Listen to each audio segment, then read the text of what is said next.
The United Earth Defense Fleet's flagship Hyperion drifted silently through the void between stars, its quantum engines humming with barely contained power. Admiral Sarah Chen stood on the bridge, her weathered face reflected in the reinforced viewport as she watched the endless expanse of space. 20 years of pushing humanity's boundaries had led to this moment, their first mission beyond the solar system. "Admiral, we're detecting unusual energy signatures ahead," Lieutenant Rodriguez reported from his sensor station.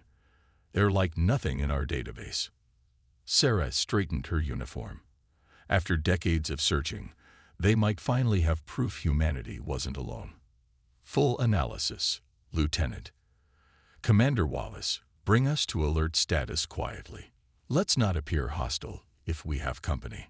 The energy readings coalesced into something that defied physics itself, massive crystalline structures that seemed to phase between solid matter and pure energy. Their surface patterns shifted like liquid mercury, but sparkled like diamonds catching sunlight. The largest was easily 10 times the size of the Hyperion. "We're being hailed," Communications Officer Park announced. "The signal. It's coming in every known human language simultaneously. On screen," Sarah ordered, squaring her shoulders. The main display flickered to life, showing a being that appeared to be made of living crystal and light. Its form was vaguely humanoid but constantly shifting, like watching a kaleidoscope in motion. "I am High Observer Xylith of the Nexarian Collective," the being announced, its voice resonating with harmonics that made the bridge crew's teeth vibrate. "Your presence here is unexpected." Sarah stepped forward. "I am Admiral Sarah Chen of the United Earth Defense Fleet. We come in peace, seeking to explore and establish diplomatic relations." "Curious." Xylith's form rippled with what might have been amusement.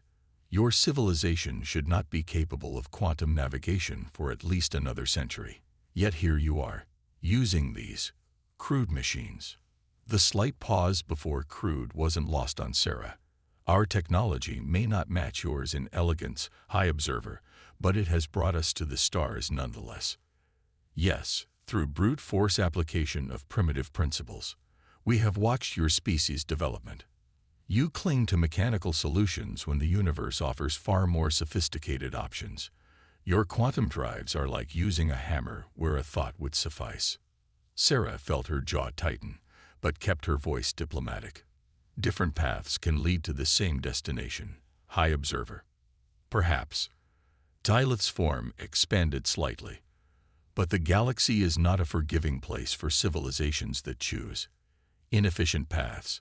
The Nexarian Collective has guided countless species toward proper development.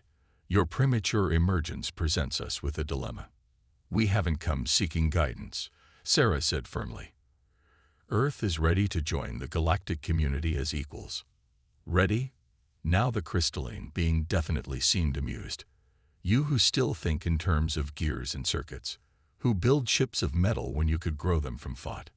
No, Admiral Chen, you are not ready, but perhaps you could prove us wrong." Sarah recognized the shift in tone. "What kind of proof did you have in mind?" "A trial. 3 tasks to demonstrate your worthiness. Succeed, and we will acknowledge humanity's right to travel the stars your way. Fail, and you will accept our guidance, abandoning these primitive machines for proper development." The bridge crew tensed. Sarah could feel their eyes on her, waiting for her decision. Earth had spent generations developing their technology, forging their own path to the stars. But if they refused this challenge, would the Nexarians simply force their will upon humanity anyway? "The tasks?" she asked carefully. "First, a test of your machines against our hunters. Then, a challenge of adaptation and understanding. Finally, a trial that will prove whether your chosen path has true merit." Xylith's form pulsed with inner light. "Do you accept, Admiral Chen? Will humanity stand behind its crude creations?"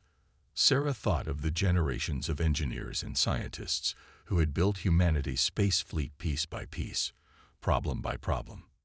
She thought of the quantum drive that had brought them here, Not elegant but undeniably effective. Most of all, she thought of humanity's stubborn determination to find their own way forward. "We accept," she said firmly. "But understand this. When we succeed, it won't just prove our worth.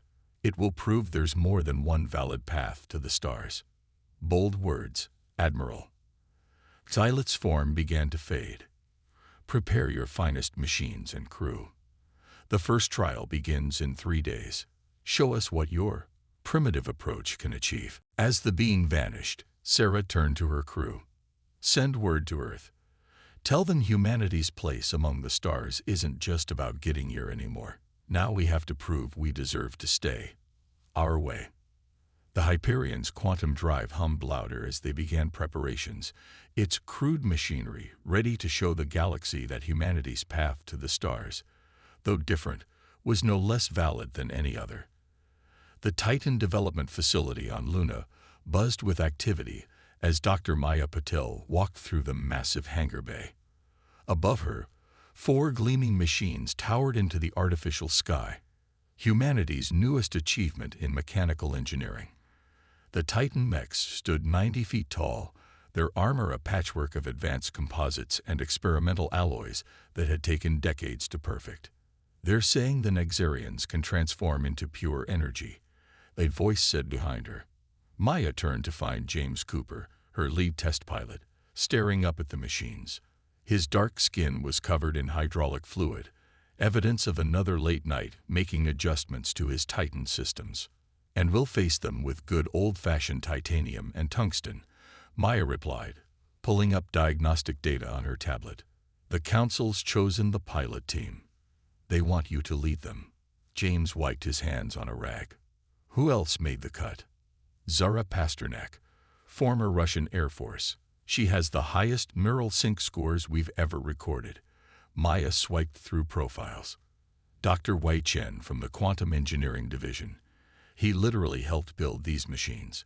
And Sophia Reyes, the mining colony ace who saved that station near Mars."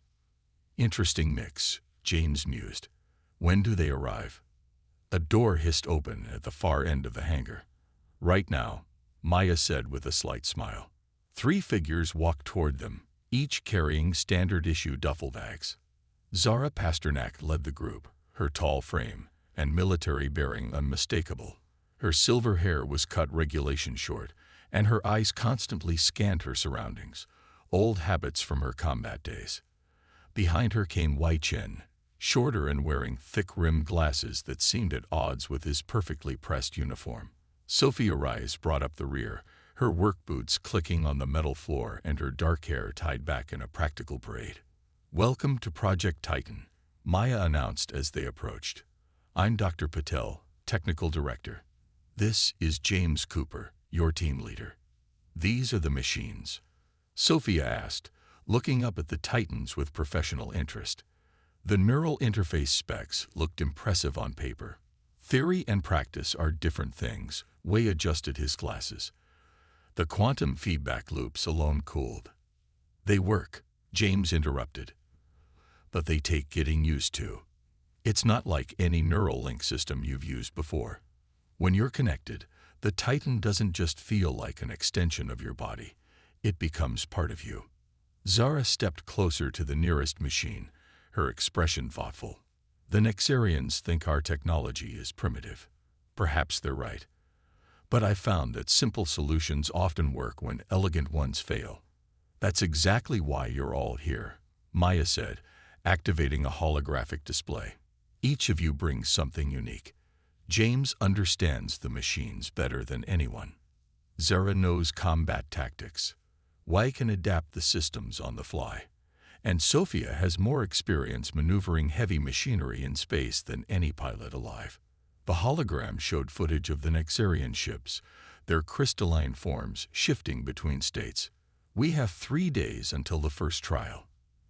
The Nexarians are energy beings who can manipulate matter at the quantum level. They're faster, more agile, and more advanced in every way."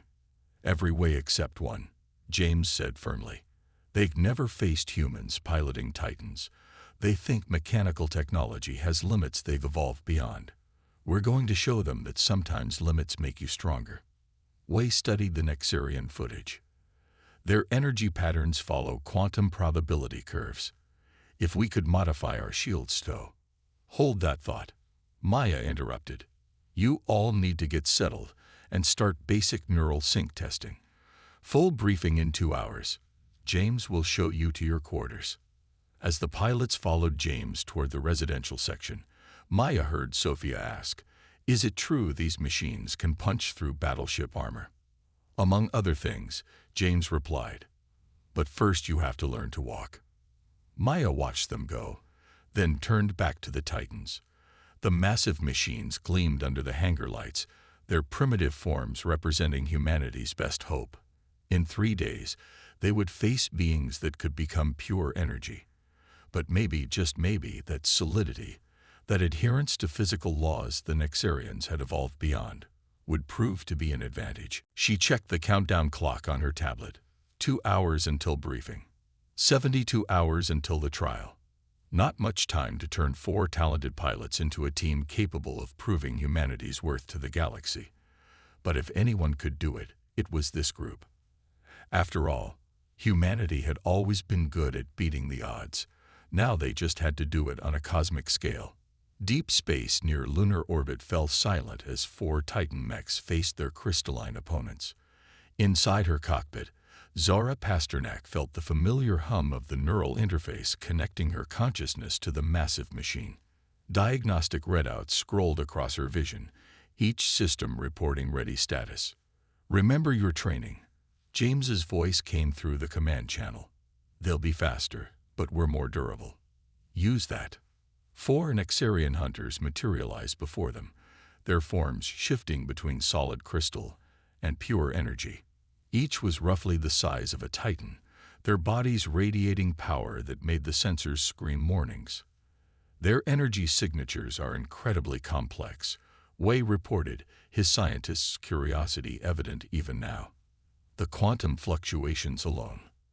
"Less analysis, more focus," Sophia cut in. "They're moving." The Nexarian hunters struck with impossible speed, their forms streaking across space like living lightning.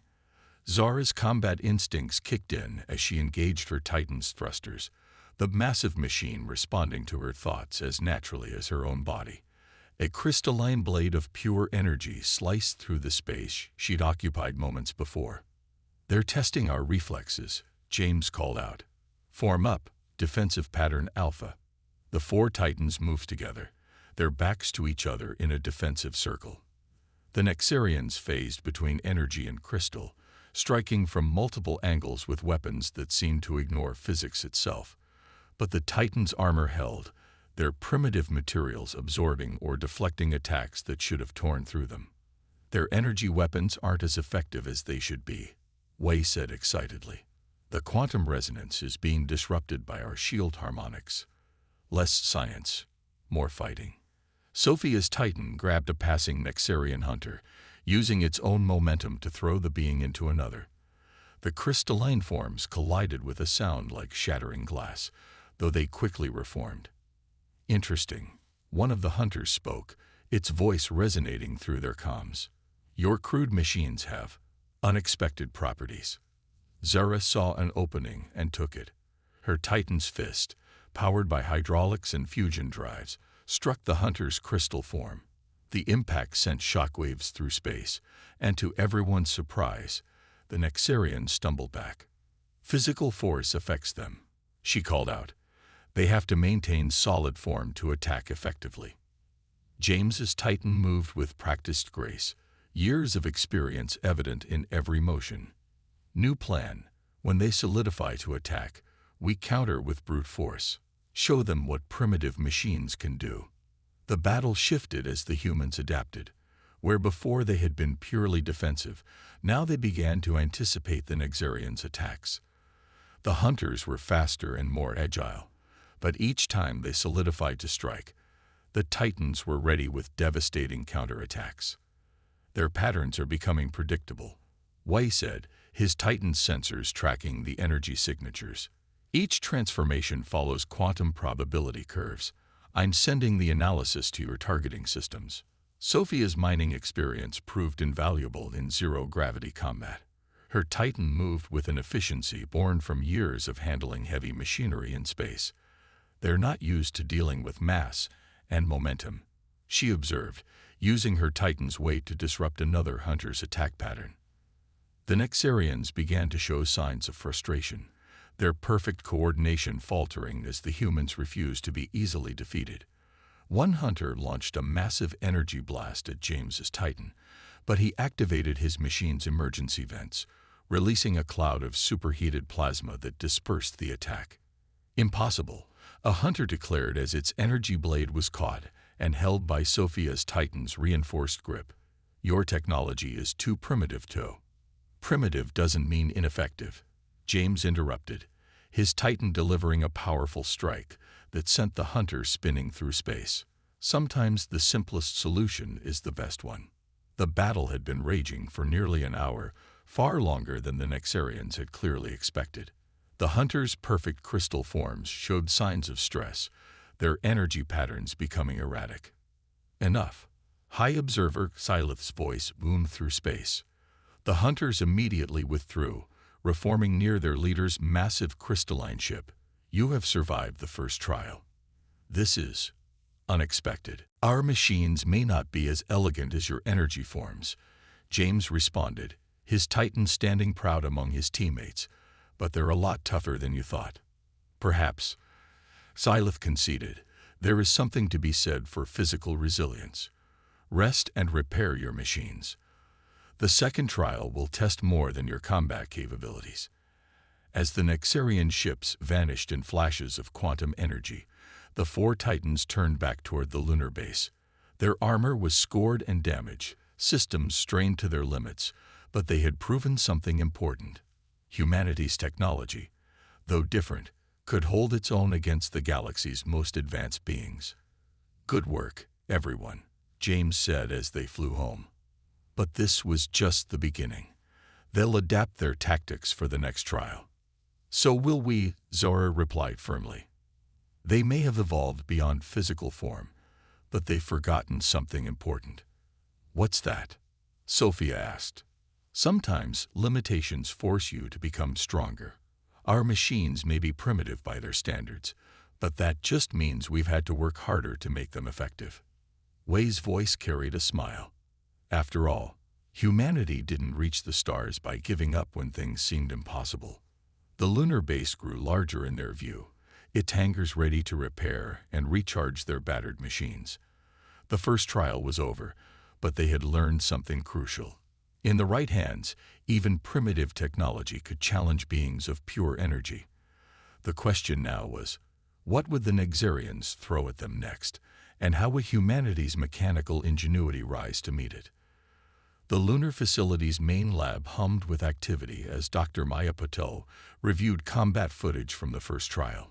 Holographic displays showed the battle from multiple angles, focusing on the moments where Titan mechanics had successfully countered Nexarian energy attacks. Their transformation patterns aren't random, Wei explained, adjusting his glasses as he pointed to energy wavelength data. Each shift from energy to crystal form follows specific quantum formulas.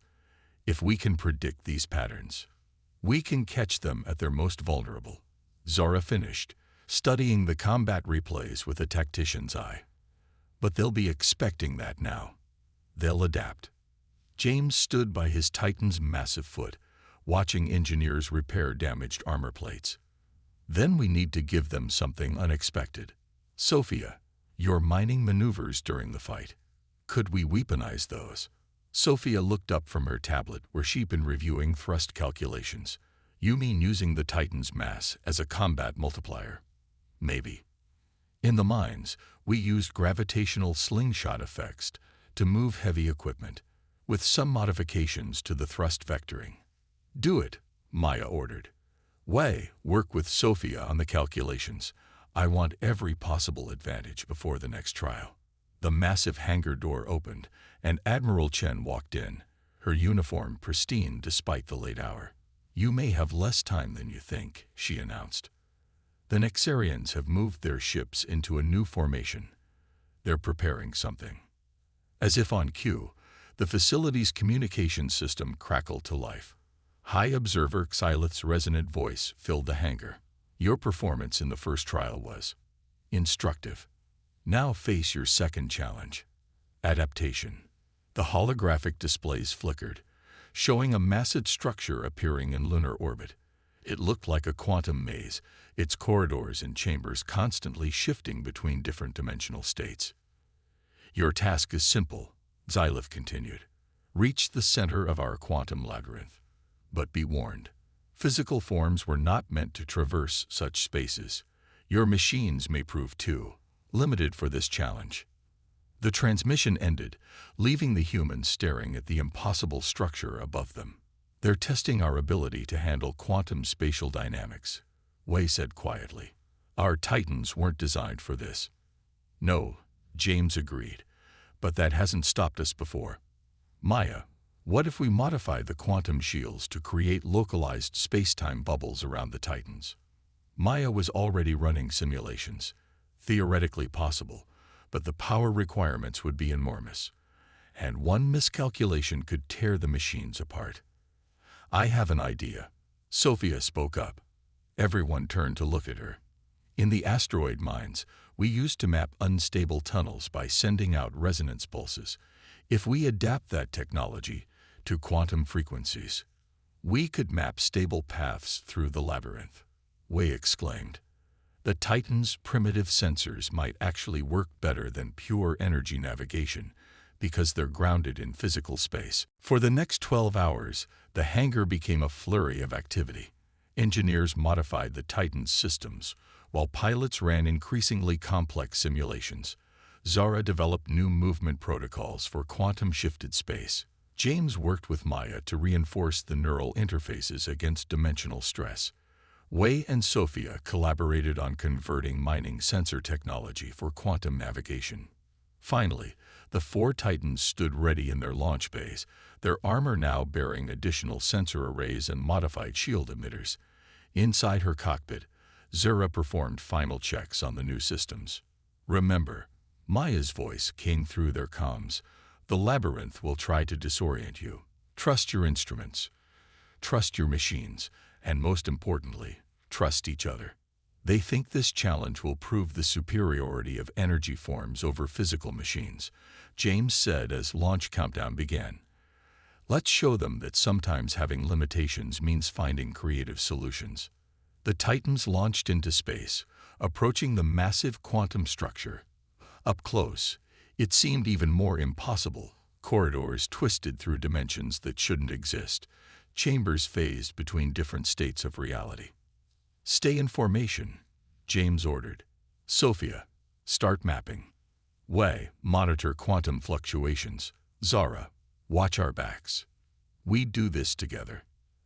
As they entered the labyrinth, reality itself seemed to bend around their machines. But where pure energy beings might have been overwhelmed by the quantum chaos, the Titan's physical nature helped them maintain their bearings. Sophia's modified mining sensors painted clear paths through the madness, while Wei's calculations kept them from being torn apart by spatial distortions. The center is shifting, Wei reported after they'd navigated several chambers. The entire structure is rotating through quantum states. No different than adjusting for unstable tunnel collapses, Sophia replied calmly, her mining experience proving invaluable. Follow my lead. Working together, the team pushed deeper into the labyrinth. When quantum storms threatened to tear them apart, Zora's combat experience helped them find shelter in stable pockets of spacetime. When dimensional shifts nearly separated them, James's leadership kept them coordinated. Hours passed as they progressed, their primitive machines proving remarkably adaptable to the impossible environment.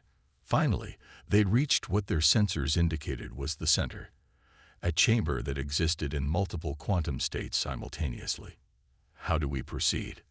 Zara asked, her Titan's sensors struggling to make sense of the space before them. Together, James replied. Link systems, Wei, calculate the quantum harmonics. Sophia, plot our approach. Zara, ready emergency protocols. On my mark. The four Titans moved as one, their combined shield systems creating a bubble of stable space-time around them. With perfect coordination, they entered the central chamber, their machines straining against forces that should have torn them apart. High Observer Xylith's form appeared before them, its crystalline structure reflecting the quantum chaos around them. "Impossible," the being declared. "Your physical forms should not be able to exist here." "That's your problem," James responded, his voice steady despite the strain. "You see our reliance on physical form as a weakness. We see it as a foundation to build upon." The chamber began to stabilize, the quantum chaos subsiding. "You have completed the second trial," Xylith announced, a new note of respect in its harmonic voice. "Rest and prepare. The final challenge will test not just your machine's capabilities, but the very philosophy behind their creation." As the quantum labyrinth dissolved around them, the four Titans turned back toward the lunar base. Their machines had taken them through an environment they were never designed to survive, proving that sometimes the most elegant solution isn't the most effective one. "Well done, everyone," Maya's voice came through their comms. "But don't celebrate yet. Something tells me the Nexarians are about to show us why they're considered the most advanced beings in this sector of space." Looking at the massive crystalline ships looming above Earth, none of the pilots could disagree. The final trial was coming, and with it would come the ultimate test of humanity's technological path. The Earth hung like a blue jewel in the void as the four Titan mechs faced the assembled Nexarian fleet. Hundreds of crystalline ships filled space around them, their forms pulsing with enough energy to reshape reality itself. At their center, High Observer Xylith's vessel had transformed into something that defied comprehension, a structure that existed in multiple dimensions simultaneously. "Your final trial," Xylith's voice resonated through space, "will test not just your machines, but your understanding of true power. Behold." The crystalline ships began to move in perfect synchronization, their energy fields merging into patterns of impossible complexity. Space itself seemed to bend around them as they channeled power that could have torn planets apart. Inside her Titan's cockpit, Maya's voice came through the command channel. "Their power output is off the charts. They're showing us the full potential of their technology." "No," James replied, understanding dawning. "They're showing us what they think we should aspire to be. What we're choosing not to become by sticking to our primitive path." The Nexarian ships completed their pattern, and reality rippled. Where Xylith's vessel had been, a being of pure energy now floated, larger than a dozen Titans combined, its form representing the pinnacle of evolution beyond physical form. "Face us," Xylith's voice boomed, now harmonizing with countless others. "Show us if your chosen path has true worth." The massive energy being struck without warning, its attack bending space itself. The Titans barely managed to dodge, their shields straining against forces that shouldn't have existed in normal spacetime. "Conventional tactics won't work," Zora called out, her combat experience evident in her voice. "We need something they won't expect." "Their energy pattern," Wei reported, his sensors struggling to analyze the massive being. "It's similar to what we saw in the quantum labyrinth, but amplified exponentially." Sophia's Titan executed a perfect mining-style maneuver, using lunar gravity to slingshot away from another reality-warping attack. They've merged into a single quantum state. But that means they have to maintain perfect harmony, James finished. "Sophia, Wei, remember that resonance mapping technique from the labyrinth. Could we modify it to disrupt their quantum synchronization?" "Theoretically," Wei replied, his fingers flying across his controls. "But we'd need to get close enough to generate an interference pattern, and survive their attacks long enough to make it work," Zara added, her Titan narrowly avoiding a beam of pure energy that left a hole in spacetime itself. James made a decision. New plan. Zara, Sophia, attack pattern Delta. Keep their attention split. Wei, calculate the resonance frequencies we need. I'm going to give you your shot. The Titans moved with perfect coordination born from their trials together. Zara and Sophia's machines launched a series of seemingly reckless attacks, their movements unpredictable enough to force the massive energy being to divide its attention. Wei's Titan held back, its sensors probing the Nexarian's quantum field for weaknesses. "The frequency analysis is ready," Wei announced, "but we'll need all 4 Titans' systems linked to generate enough interference." "They'll see that coming," Zara warned, her Titan's armor scorched by another near miss. "No," James said firmly. "They won't. Because they still think we're limited by our physical forms. They won't expect us to risk our machines this way." The massive energy being launched another attack, this one powerful enough to briefly distort Earth's gravity field.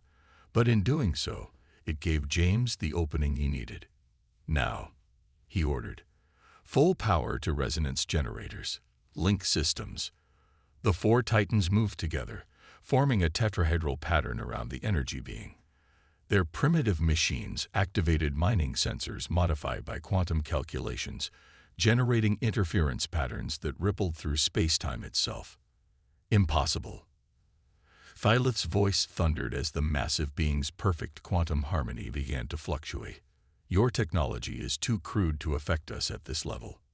"That's where you're wrong," James replied, his voice strained as the neural interface pushed to its limits.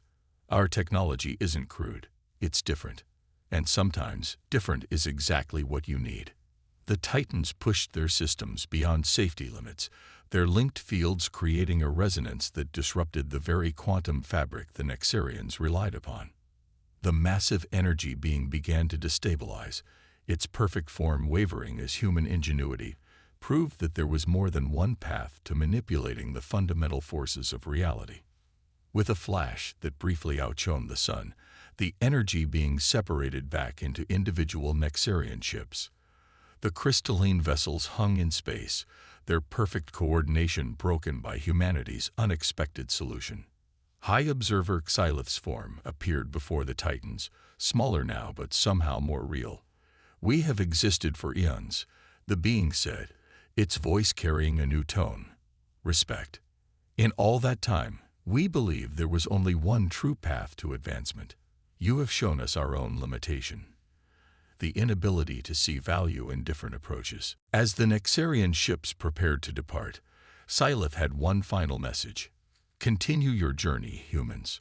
Show us what other impossible things your primitive machines can achieve. Perhaps there are still things we can learn from each other." The crystalline vessels vanished in flashes of quantum energy, leaving the 4 Titans floating in space above their homeworld. Their machines were damaged, systems strained to breaking point, but they had done the impossible. They had proven that humanity's technological path was just as valid as any other. "Well done, everyone." Maya's voice came through their comms, emotion evident in her tone. "Come on home." As they turned their battered machines toward Earth, James looked at the planet below. Still safe, still free to follow its own path to the stars. "You know what the Nexarians really learned today?" he asked his team. "What's that?" Sophia responded, her mining-trained hands already running repair diagnostics. "That true advancement isn't about abandoning limitations. It's about understanding them, embracing them, and turning them into strengths. Our machines may not be as elegant as pure energy forms, but they taught beings of pure energy something about the value of working within limits. And about the power of human stubbornness," Zara added with a laugh. "That too," James agreed as Earth grew larger in their view. "That too." The 4 Titans flew home, their primitive forms silhouetted against the planet they had helped keep free to find its own way forward. Above them, the stars seemed somehow brighter, no longer representing an impossible standard they had to meet, but rather an infinite frontier where multiple paths could lead to the same destination. Humanity had proven its worth not by mimicking the Nexarians, but by being true to its own nature. And in doing so, they had taught the galaxy's most advanced beings that sometimes the most elegant solution isn't the most effective one.